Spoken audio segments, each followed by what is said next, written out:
L'absence d'orgasme n'empêche pas de jouir. L'autre jour, on parlait orgasme et jouissance avec une amie. Au cours de notre discussion, elle m'expliquait qu'elle n'arrive pas à atteindre l'orgasme. Une étude sur la sexualité des Français, le sexologue et le sociologue André Bégin nous rappellent que si la notion des échanges d'orgasme entre femmes et hommes est la norme, elle reste néanmoins beaucoup plus présente chez ces derniers, les hommes.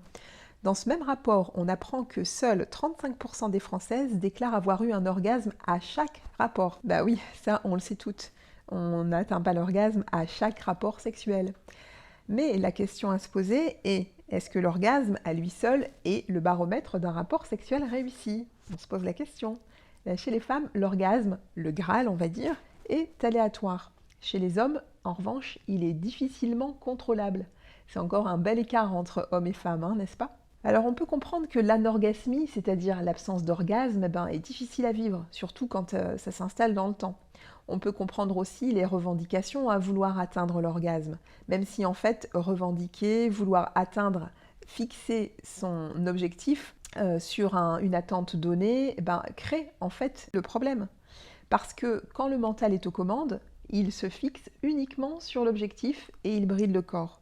Il lui prive ainsi des voluptueuses sensations.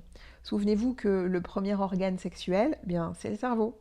Et les ingrédients dont ce cerveau a besoin sont le désir, la confiance et le respect.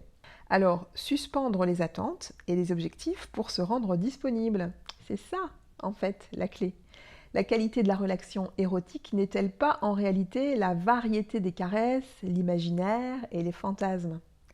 Échanger du plaisir, du désir, qui bien sûr sont aussi associés au climat sensuel et affectif de la relation. Lorsqu'une relation sexuelle est satisfaisante, sur le plan sensuel et émotionnel, elle ne sera jamais vécue comme un échec, même en l'absence d'orgasme. Alors, parfois sensuelle, parfois sexuelle, et parfois les deux, la jouissance pourrait toujours être le fil rouge de cette rencontre charnelle à deux. Parce que jouir, c'est s'abandonner, c'est sa capacité à être en émotion et à se laisser aller à l'autre. On peut jouir de 1000 façons, avec ou sans orgasme. L'essentiel est de se sentir touché dans ce que nous avons de plus intime.